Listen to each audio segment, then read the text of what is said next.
Hello and welcome to UAT Time within the United Countries special by First Ukraine.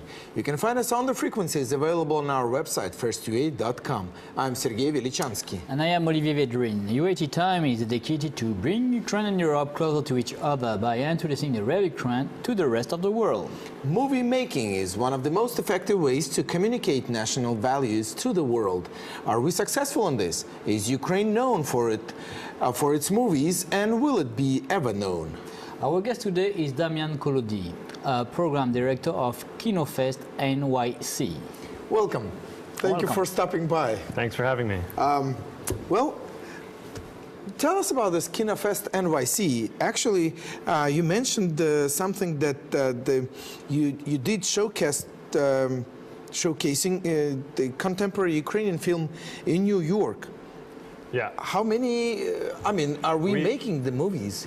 Yeah, I would say there's definitely a new generation of filmmakers that are producing contemporary film, and one of our goals with Kinofest NYC was to present this type of work in New York, because a lot of people had this idea that Ukrainian film was just historical or really of low quality, and with the way technology has advanced, there's actually a lot more people being able to produce quality films. And our goal, we started in 2010 at Kinofest, was to present a venue for Ukrainian filmmakers to present their work to the public in New York. So, we built up a pretty nice reputation over the years of bringing interesting films and film directors from Ukraine to New York, and it was quite successful. I mean, it's mostly within the diaspora community, but there are also people, who are Americans and New Yorkers who are just interested in look something different, something, not Hollywood, and they would also come to our festivals. Mm-hmm. That is interesting because, as we just talked, that it's true that a lot of people consider, old-time back Ukrainian movies kind of sad and low quality, but as far as you know, is Kinofest NYC, is it the only venue for the Ukrainian movies to come to the States, or there are others? I know there was one in Los Angeles this year. There was some sort of Ukrainian film festival in Los Angeles. Oh, okay. I'm not sure who organized it, and there's one in Pittsburgh as well, which is, I think, organized by the diaspora there. Okay. And I think Toronto as well, that they have a Ukrainian festival, and they've attached a film program to this larger cultural festival. So kind of the appreciation for film, I think, is becoming more so than the Ukrainian community. Then the diaspora is very efficient in US for movies, but not only, Well, it depends. I mean, there's some diaspora organizations that have been around for a while, and they're very, they're very used to working in the way that they're working, and they don't necessarily involve or bring in new people or ideas. And there's, I think, younger generation of people who want to stay active promoting Ukrainian cultural things or diaspora things, who are kind of trying things differently and bringing a fresh perspective. And this younger generation is more active, or? I would say so, yeah. I mean, in general, younger generation has new ideas and energy, and they're trying something, more innovative and just trying things differently. So. Well, it's UAT time, as we mentioned, that is dedicated to introduce Ukraine to the rest of the world, and I would be pretty much sure that most of the people that even when they saw us, they have never seen a Ukrainian movie. Yeah.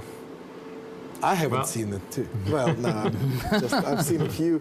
But seriously, as far as Ukrainian movie making, we're still way behind. But it's come a long way in the past 10 years. I mean, you have filmmakers like Sloboshpitsky, whose film The Tribe did really well. It played, in theaters in New York City. Babylon 13 became pretty well known during the Maidan Revolution. Marina Vroda won at Cannes Film Festival 2 years ago. We've showed Sloboshpitsky's short films at our Kinofest. We showed Tikhi's Goodbye Ukraine project before he did Babylon 13. So we've kind of seen some of these filmmakers evolve and actually achieve success on a larger level beyond, our Ukrainian festival and on the international scene. So it's heading in the right direction, I would say. What are you out of it? What are you getting out of it? Like, why are you involved? Yeah. Yes. What is your Tell us. motivation for that? Tell us. Well, I'm a filmmaker. That's okay. That's not what I'm First looking point. for, but that's okay. It's a good point. But it's kind of nice after spending all this time applying to film festivals, actually taking on a different role and a different hat, and still working with filmmakers to showcase their work rather than trying to get film festivals to show my work. It's, you learn something different, you make some new contacts. I think that is a wrong answer. Your background is Ukrainian, right? Yes, my background is Ukrainian. Okay. No, just wanted to put all the Yeah. things together, So. Yeah, Because seriously, it's good when there is an interest from the outside in what is happening in Ukraine. You're not involved in Mexico or Africa. You're here, so that's what I wanted to find out. Why? Why? Because I guess I've always grown up I grew up in the Ukrainian community in the States. I went to Ukrainian school. I was in Plast. I speak Ukrainian at home, with my parents. A lot of my friends are Ukrainian diaspora that we kind of grew up together. So I played for a Ukrainian football club. So Soccer or football? Soccer. But so that's always been very close to me, and of course my grandparents fled during World War II. Okay. So they were political refugees from Western Ukraine. So for them, maintaining that Ukrainian culture was always very important, the language and the traditions. So I kind of grew up with that kind of environment, and a lot of my work's been revolved around Ukraine in one way or another, and making sure that people in America know Ukraine is not Russia and it's a separate thing. That's your first motivation, I think, for Yeah, this because festival. for so many years, you say Ukrainian, oh, Russian, you speak Russian, oh, that's part of Russia. And it's changed a lot. They couldn't even put the finger on the map back then, Ukraine, oh, is that somewhere in Russia? That's the way they used to say, in the States. Yeah. Back then. Yeah. Now, But United States have problem with geography, because even they cannot put some country in Europe. But I want to know, you were on Maidan, on Euromaidan, and you did a movie, and you finished this movie. I just finished a movie about Euromaidan, Yeah. or it starts What is it about. called? It's called Freedom or Death. Okay. Volia albo smert. And it basically starts with the student protests and just shows how it evolved into the conflict in the Donbass. The bulk of it is the week before Yanukovych left. That's that time frame is when most of the movie takes place, but I wanted to tie it to current events, so it actually starts with the crash of the MH17, and then it goes back in time, and then we go back and show how things reached that point with the MH17 crash, because that's kind of the thing most people would know, on the international scene. It's really, I wanted to make a film that would be informative and educational for people who don't know anything about Ukraine or what's going on. And in America, not many people really understand or know the details. It's just a very general. So is it online somewhere yet? Or how can, I am right now submitting it to film festivals. Okay. I have a distributor called Journeyman TV. They're based in England, and they will be having it online, or they're trying to get it up on iTunes in the next couple of weeks. Okay. Oh, cool. So it should be available there at the same time. Is there a trailer yet? There's a trailer. Oh, okay. Yeah. Okay. So how do you go to, with hashtag Freedom or Death? You or? can just go to YouTube and search Freedom or Death documentary film. Okay. And you'll. Okay. But before Freedom or Death, you did another movie, The Orange Chronicles. Yeah, my first. Yeah. I've been on Maidan in 2004. Yeah. Okay. Yeah, I came here as an election monitor then and wanted to film whatever was happening, and I was going to stay for 2 weeks, and then things snowballed, and Orange Revolution happens, and I stayed for 3 months, and I filmed that whole time, and I made a film called The Orange Chronicles, which I think is different than any other film, and pretty powerful, because I went to the east and to Crimea on this caravan during the Orange Revolution. So I got to, out of Kiev, and you really see kind of the feeling in some of the other parts of Ukraine, which if you don't know anything, you kind of see how things evolve today. So I think the two films actually play pretty well together. I would consider, you know, the Volia abo smrt, Freedom or Death, kind of a sequel to the first one. They you know, it's this history of Maidan. 10 years difference. Yeah. Yes, and that's my other question. Then you did a movie on Orange Revolution, and you did a movie on Euromaidan. Yeah. For you, what is the difference and the common points between those two revolutions? Well, the tactics were very similar, where they pitched tents. People came from different parts of Ukraine, but you know, the psychology was a little different. People weren't revolved so much around one politician. You know, Euromaidan was very anti-politicians, where during Orange, people had this idea that Yushchenko was going to come and fix everything, kind of like he was almost a Christ figure. So, you know, that psychology has changed and evolved, I think, for the better, where people aren't dependent on some, you know, politician to do it. But obviously, Orange Revolution was peaceful, and that was reinforced throughout. And it was, you know, it was known as, you know, the only non-violent, bloodless revolution, and Euromaidan was not. Yes, of course. Unfortunately, yes. So did you get some of the final days of Euromaidan on your documentary? Yeah.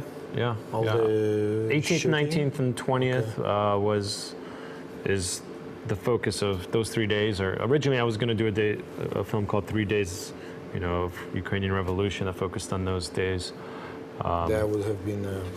So the bulk of the film is those 3 days. Yeah. That's, this Freedom or Death is more documentary or movie, or which sort of? It's a acting there pretty much? No, there's no acting. It's a documentary, both Orange Chronicles and this one. I chose to tell the story through my voiceover, through my point of view, which is basically, you know, because I feel that's more personal. It's relatable, and it makes it a little more unique than maybe other films, because it's kind of through my perspective as a American filmmaker of Ukrainian heritage. Gives me kind of maybe a little different access or perspective on the events, and so both those films have that kind of narrative thread, but obviously they're all documentary. And for which festival you will put this new movie? In which festival you will? Well, it's not up to me to decide which festival, but I applied to Sundance, I applied to Berlin, you know, a bunch of others, South by Southwest, Rotterdam, but it's, you know, it's a wait and see game for me now, because I put in the application, and and there are a lot of other submissions. There's other films on the topic, criteria they use. And for some people maybe it's, you know, last year's news. So I don't know. It depends. I mean, obviously, Winter on Fire came out, and that's getting a lot of attention. So people are interested in the topic, or at least audiences are. I don't know.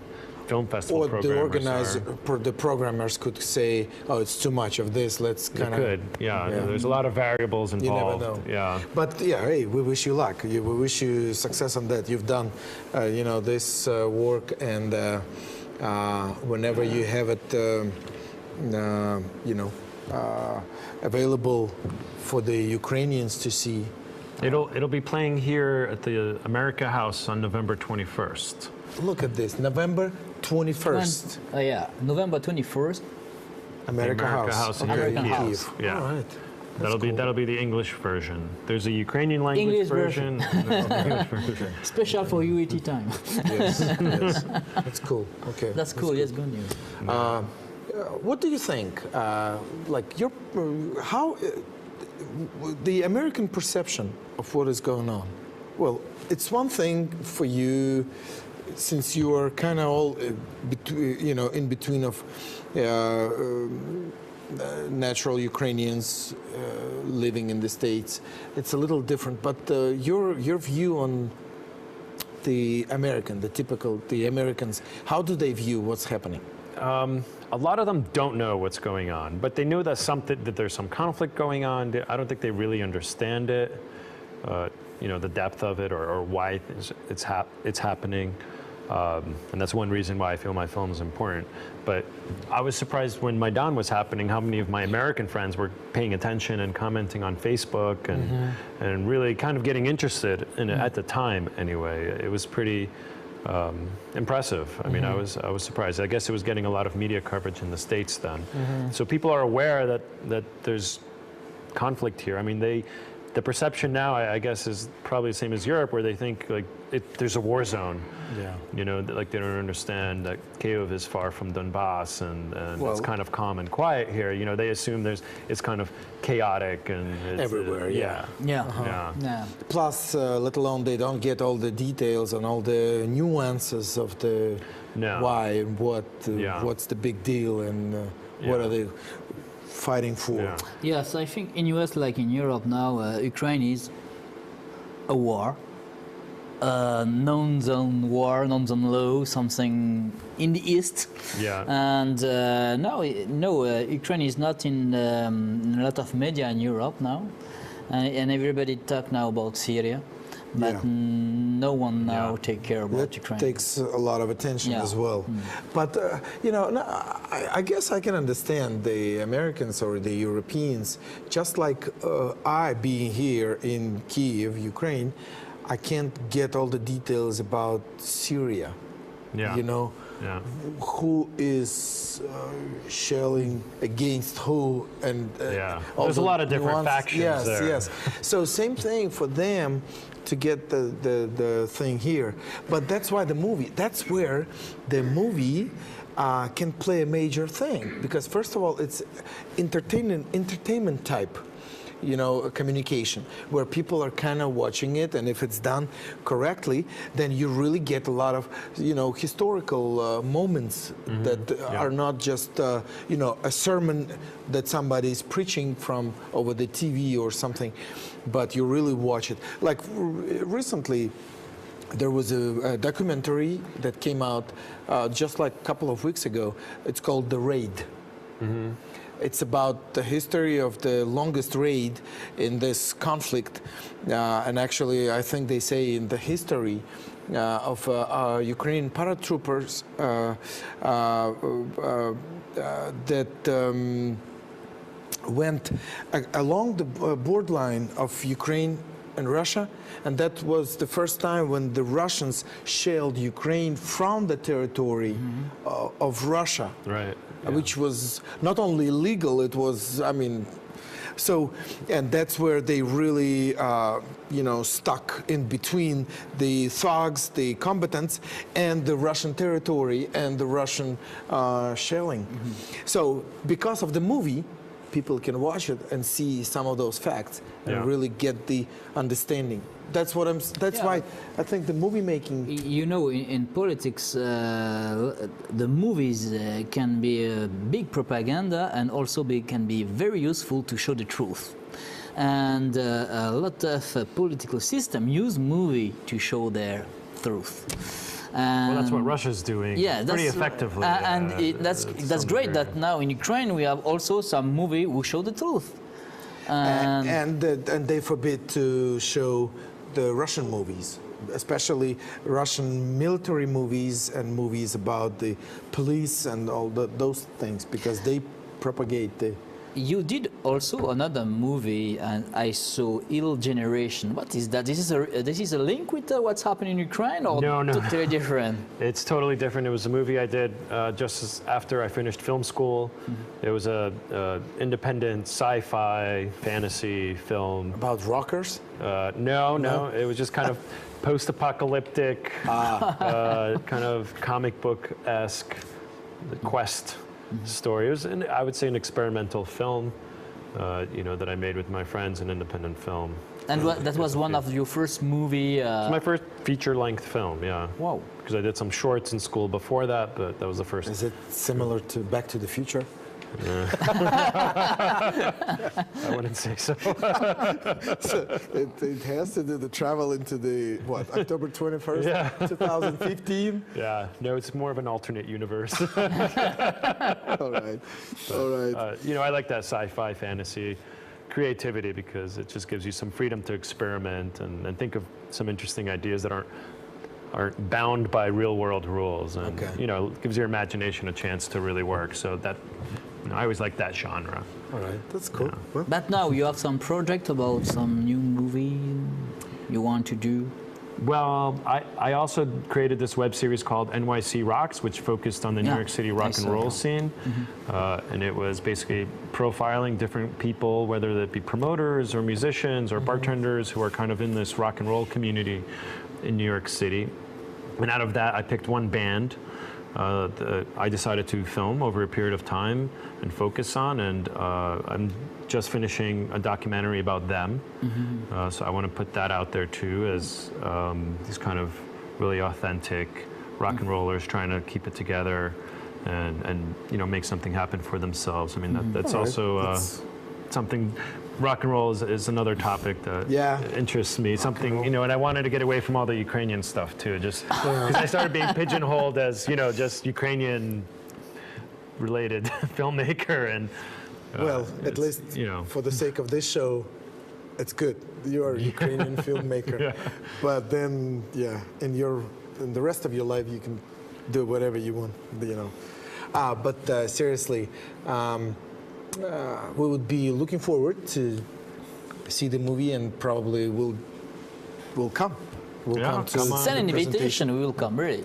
Yes. 21st of November, eh? Yep. At the and, American House, America House in English, in English. Yes. with subtitle Not in French. Ukrainian. No. Subtitles in English of Ukrainian. Yeah. All right. So yes, and hopefully you'll join us as well. And well, time is up. Yeah. So we've got to move on. All right. Very well. Thanks for having me. Yes, thank you. It was United Country UAT time by First Ukraine. Our guest was Damian Kolodiy, a program director of Kinofest NYC. Olivier, Vedrine and Sergey Velichanskiy were working for you in the studio. Stay with us and we will show to you the real Ukraine. Thank you for being with us. Have a good day and see you soon.